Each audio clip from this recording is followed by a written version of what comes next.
that you're trying to practice, right, that you've worked on into a game situation, and now you can go back and dissect it. So if you need it again sometime, maybe you'll find a better way to do it. But, yeah, this game's pretty much done for them. Now here's the Falcons defense getting set to go again. They've had a couple passing touchdowns against them in this game, and that last drive they really got picked apart. They've got to figure out how to tighten things up because no matter what they've done, whatever adjustments they've made, offense has been a step ahead of them. So they've got to figure it out. Usually, a sack of the quarterback can help change the momentum. Maybe bring some pressure. I think maybe a little bit of pressure would help them greatly. The good signal callers would never go back in the huddle and play the blame game because they need those guys to protect him. But on that last one, his offensive line, they lost their leverage very quickly, and that's why they were able to get to him and hit him as he tried to throw the football and force an incompletion. Wentz will try again on second down. Oh, there's that man again. It's complete. A good pickup there at 22. I like watching the wide receiver screen because it's a real teamwork play. Because guess what? The guy catching the ball, he'll get all the credit. But how about the people up to block in front of him, either fellow receivers or offensive linemen? That makes that play a really nice timing play, and sometimes it can break big.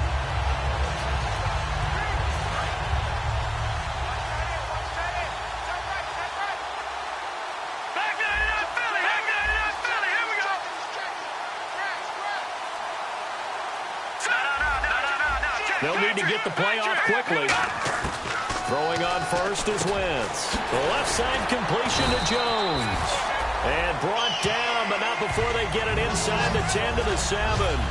Quick pass play there on the slant, Charles. Works out well for the offense. The offense loves it. The defender hates it. Hard to get through the body of the receiver to get to the football trying to cover a slant.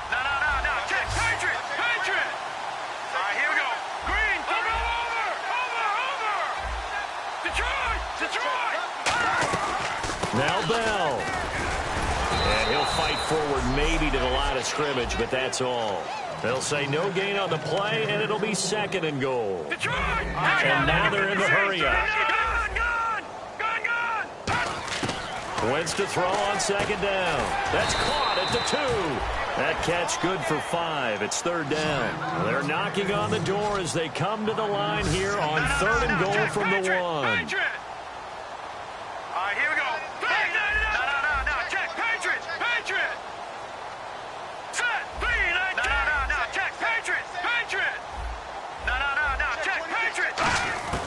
Wentz to throw on third and 1. He rifles one that's intercepted.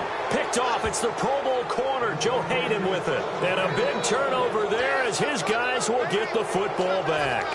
Some bad Super Bowl memories certainly surfacing for the Seahawks. Another pick thrown from the 1-yard line. If we weren't both here together, there's no way you could convince me that they did that this was going to happen again. Same spot and another interception. Breeze now, a dump off to Elliott, and they're able to get this one across the 35. It's a pickup of 16 there, and it'll lead to a new set of downs. And this is why trying to cover the angle route is so difficult. Anyone playing the linebacker position, when they see a running back out of the backfield widen, because he heads towards the flat first, oftentimes you widen too much and overcommit. He cuts up inside, and that's what we saw there. A nice pickup for a first down. They were trying to get it there to Josh Doxson, and that'll bring up second down. When defenses get to the quarterback that quickly, a lot of times it's called a jailbreak. It wasn't quite that fast, but fast enough that he had no time to look downfield and set himself to throw the ball. And as he tried to do that, he was hit, and it forced an incompletion. Breeze again here on second and 10. This one complete left side to Green Beckham. Touchdown, Falcons! Dorial Green Beckham, his third touchdown now on the year. And the Falcons get a bit closer. And correct me if I'm wrong, that was just a simple fly route, wasn't it? No, there's nothing to correct at all. You've got it down pat. And I just remember as a player, when I'd be in practice sessions, and I'd hear 9 from the receivers, that meant fly route, go, look out. That was the 9, and he just kept going all the way into the end zone for the touchdown. And the Seahawks, looks like they've recovered. They have. Fourth quarter, they felt like they needed the football back. Unfortunately, they couldn't get it. And I know we brought analytics into the game, and someone has said here that the data says that when a team's expecting an onside kick, 80% of the time, the team expecting it, they do actually recover the ball, which is what we saw here. I just wonder if that number is much more of a anecdotal type of a number. Kind of like when the coaches tell us, well, when you score on special teams, 93% of the time you win the game. I'm still waiting to see that number is empirical. Time for a break. We'll come back and wrap up garbage time after this. So it's Seahawk football as we march toward a conclusion. They've got a second down now as they look to salt this one away. They'll go again with Bell, fighting his way down to about the 35-yard line. Call it a gain of a couple, and that's going to leave him with a third and about 5. Tough day. Tough sledding right there, and it's been that way the entire game. Not a whole lot of room to ramble for him. Yeah, you're right. It's been that way all afternoon. Didn't get a whole lot better there.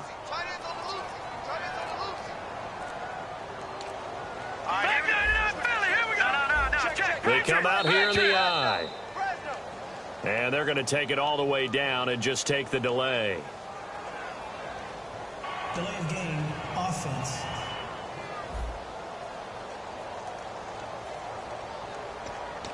Still third down. Watch it now, Barney! So here we go now. An extra defensive back in there on 3rd and 10.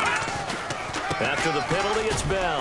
And he'll take this one down to the 36. 3 yards won't be enough here as that'll bring up 4th down.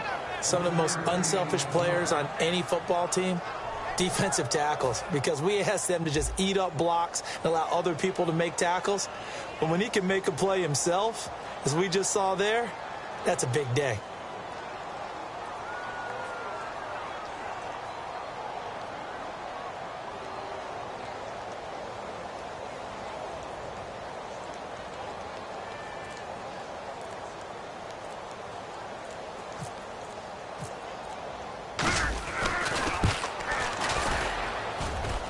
This is good. It was running out of gas there at the end, but he winds up getting just enough on it. And that'll extend this lead now up to 25. So it's 3 more points, and that widens things out even further here in the 4th. Hey, in this league, you can never have too much. So if you're in range, grab the 3 whenever you can. And they will not get a chance to return this one as it's through the end zone for a touchback. So out come the Falcons now. They're down big here late. I don't know. You just one last drive here for pride? Some people like to do that. I remember playing for a guy once. We were down huge, and someone said, Coach, what do you want to call? He just waved a hand like, who cares? Let's get out of here and do something some other time. But some teams like to do something at the end to feel a little bit better as they continue to move forward. Yeah, probably just want to put this one behind them.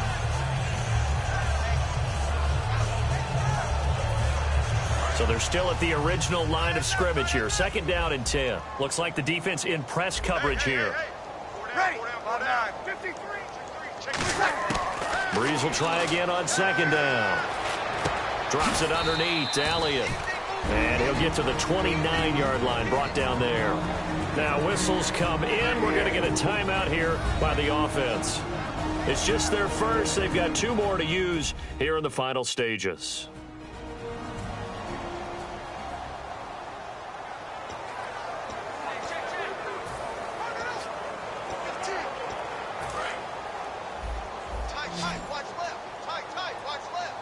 And they insert their dime package, 6 DBs here on 3rd and 6. Expecting pass all the way.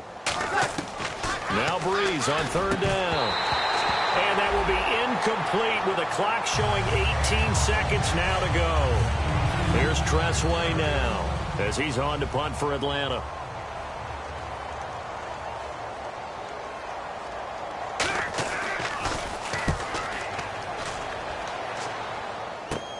And taken right on the 30. A good return there. Call it 13 yards. And possession will change here with very little time remaining in this contest.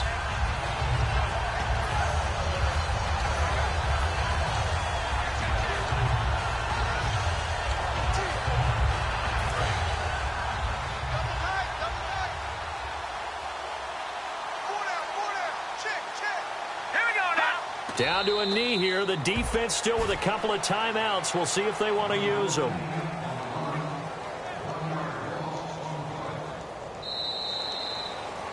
Well, I know at points in this when you wanted to close your eyes because of all the points that were being put on the scoreboard. You're a defensive guy, but it was a fun little track meet, wasn't it? It was, and you know the people who really enjoyed this game? They're the ones that like going to batting practice at the Major League Baseball parks, right? Seeing the 14-11 game, that sort of deal. That's right up their alley.